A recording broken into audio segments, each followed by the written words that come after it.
method of asking us questions is Ask DBC. Just tweet us your questions using hashtag AskDBC. We always have some really good ones. This first one is from Bryson. In your opinion, what would the effects be of Chase not making the playoffs for NASCAR as a whole, on top of like TV tickets, merch, his crazy fans, all that good stuff? Man, if you would have asked me this question a month and a half ago when he first came back, I'd tell you it's a moot point because he's going to make the playoffs. And we're getting to crunch time now, and it's the light is dimming, I will say. I don't think it's completely impossible. Obviously, he can win a race at any point, but to point his way in it's going to be a lot harder now. I know that people think that we don't like Chase Elliott. Let me tell you something. I don't know Chase Elliott that well, but every time I've ever met him or been around him, he's been very cordial. I like Chase Elliott. So this statement that I'm about to make is not toward him personally. It's not going to do him any good to make this playoff.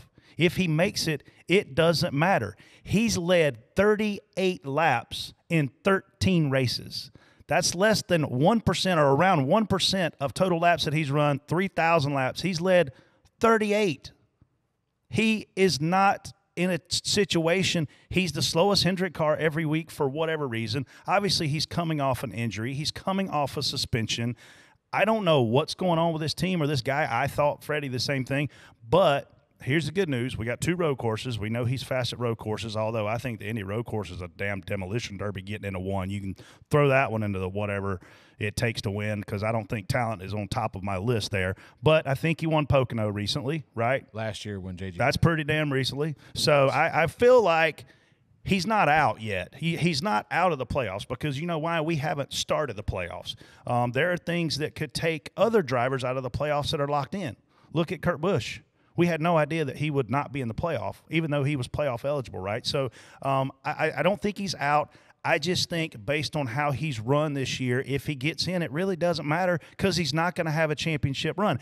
Do I hope he proves me wrong? Actually, yes, I do, because I want him as the most popular driver that currently buckles into race cars in America to go out and do well for his team, his sponsor, and his sponsors, and obviously our sport as a whole. We all need him.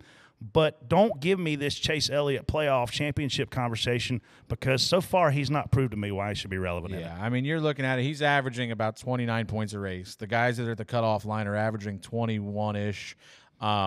So, you know, that's only 7-8 points a race. The math don't work out to where he's going to make up 60. If it was one guy, and if he's chasing Bubba and he's 60 points behind Bubba, you know, he could maybe make that up if Bubba has a bad race here or there.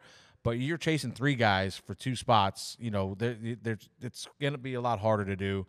To your point, the races coming up aren't great for him. He did win Pocono last year, but it was after the JGR cars got disqualified. His average finish there is like a 14th. He only had a couple top 5s in the last few years. Watkins Glen is the one you got to circle for him. He's been very good there. He's got 4 consecutive top 5s, including 2 wins. So if he's going to get in, I think it's the Watkins Glen race, and he's going to have all the resources now. Or yeah. I say that, but he can't have all the resources because they got to get the 48 in also. And yeah. and you know and guys are going to be trying to keep him out. Here's the scenario: you have to lead the last lap to win the race. Right now, mathematically, there's a 1% chance that's going to happen based on how his season's going. Yeah, but I don't know how else to lay it out. At the same time, you know how it is with this deal. You can get hot, you can flip a switch, and we've seen it in the past. But yeah, as of right now, I don't think he can point his way in. I'd be surprised if he could.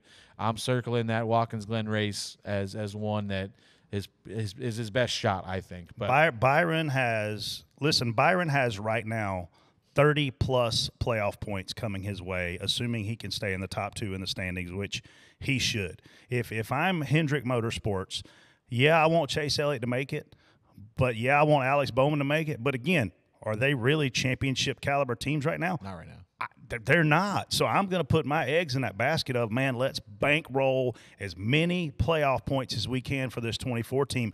They're our best chance to make it to Phoenix. Yeah, and to answer your question, it's huge for the sport, obviously. I mean, we saw the ratings dip the whatever it was, 4 or 6 weeks he was out. You know, we took like a 500,000 viewer hit just him not being there, obviously you're going to still sell the merch and stuff, but it'll hurt the sport for sure if the most popular driver, to Brett's credit, to Brett's point, in the world right now, or maybe not the world versus maybe the Formula One guys, certainly but here in the country, across all forms of racing. So it would definitely hurt if he didn't make it. But as of right now, and by the way, I hope he makes it. Yeah, for sure.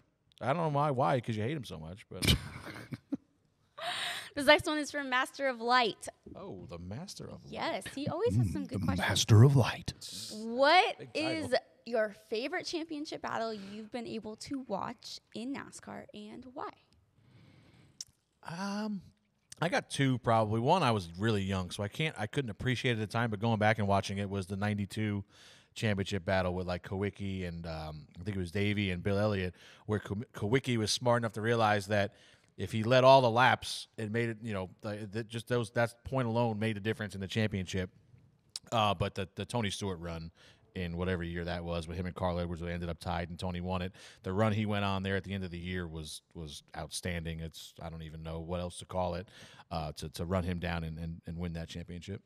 Yeah, I mean, there's been too many for me to just say there's one favorite, because there's some that were blowouts that I had a lot of respect for, because of I know what it takes to go out there and blow people out all year. I mean, we've seen guys, like Terry Labonte, I think not win a race, win a championship. And so the hard part for me is really narrowing it down, because there's been so many different formats over the years, and even going back to when NASCAR started now, there's been so many different formats in the 20 years I've been here that it's even almost too many to count, because Jimmy Johnson kept winning in all of them. So in my mind, they just kept changing them to try to find something that he couldn't win a freaking championship in. But I mean, watching Carl Edwards and Logano battle there at Homestead that year, and wrecking, and Keselowski winning and faced on ESPN.